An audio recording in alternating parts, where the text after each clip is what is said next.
इधर जहां मुख्यमंत्री नीतीश कुमार एक तरफ कह रहे हैं कि जैसे ही बीजेपी की तरफ से लिस्ट मिल जाती है वैसे ही कैबिनेट का विस्तार होगा, इधर दूसरी तरफ बीजेपी के सुर कुछ अलग ही हैं। बीजेपी की तरफ से कहा जाता है कि नीतीश कुमार को लिस्ट सौंप दी गई है। अब क्या कुछ है पूरा मामला, खुद सुन लीजिए मुख्यमंत्री नीतीश कुमार की जुबानी।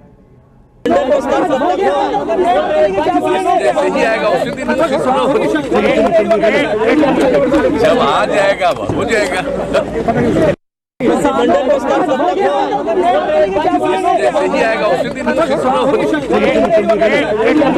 जब आ जाएगा। तो अब इस खबर पर ज्यादा जानकारी के साथ हमारे बिहार संपादक इसके राजीव जुड़े हुए। राजीव, एक बार फिर से कैबिनेट विस्तार पर प्रश्नवाचक चिन्ह लगता हुआ दिख रहा है।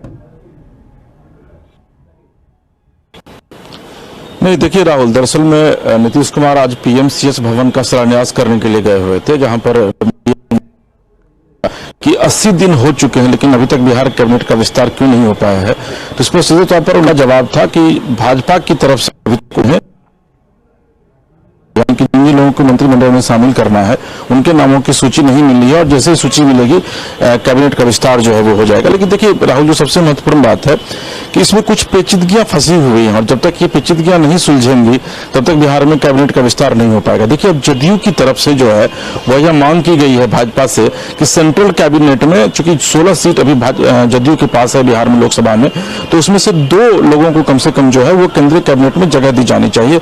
और इसी मामले को लेकर के जो ये पूरा पेच जो है ये फंसा हुआ है और यही वजह है कि बिहार कैबिनेट का विस्तार फिलहाल अभी नहीं हो रहा है। जबकि इसके पहले आप देखेंगे कि आज से 5 दिन पहले जो बिहार के डिप्टी सीएम है रेणु देवी और तारकिशोर प्रसाद, वो दिल्ली से आए हैं।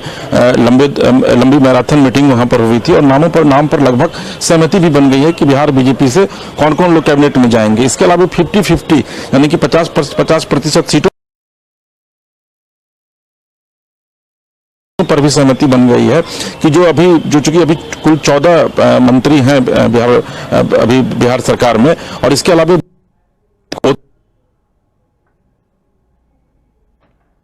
लेना है 22 में से 11 पर किया। ये अपने आप में एक सवाल खड़े कर रहा है। लेकिन नीतीश कुमार पूरी तरीके से गंभीर थे और उन्होंने बड़ा हंसकर ही जवाब दिया कि जल्द ही सूची आ जाएगी भाजपा की तरफ से, कहीं कोई पेच नहीं फंसा हुआ है और जल्दी कैबिनेट का विस्तार कर लिया जाएगा। जी, उठने लग रहा है कि बीजेपी की तरफ से कहा जाता है कि हमने तो सूची सौंप दी है, इधर मुख्यमंत्री नीतीश कुमार कहते हैं हमें सूची मिली ही नहीं। सवाल इस बात पे उठ रहा है। नहीं, देखिए, जो सूची है वो अभी तक नीतीश कुमार को नहीं भेजा गया है। ऐसे भी कि जान लीजिए कि जो कैबिनेट का जो गठन होता है वो पूरा पावर जो है वो मुख्यमंत्री के पास रहता है।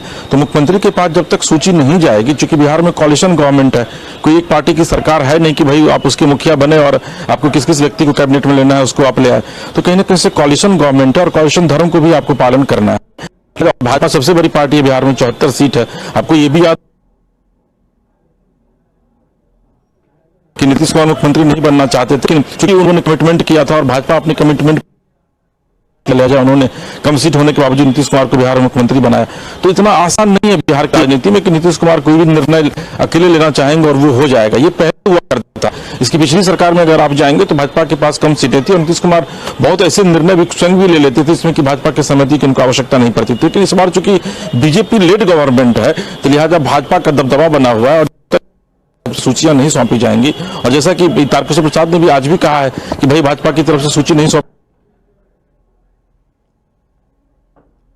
राजीव की तरफ से सूची सौंपी जाएगी। तो बिहार में से हम आपको साफ तौर पर नहीं सुन सकते। फिलहाल पूरी जानकारी के लिए शुक्रिया। तो ये बड़ी खबर सामने आ रही है जहां एक तरफ बीजेपी की तरफ से कहा जा रहा है कि हमने सूची सौंप दी है, तो इधर दूसरी तरफ मुख्यमंत्री नीतीश कुमार ने मजाक के ही लहजे में पर कहा कि उन्हें अब तक सूची नहीं मिली। अब संशय के बादल अब भी बरकरार है कि आखिर कब बिहार में कैबिनेट का विस्तार होता है।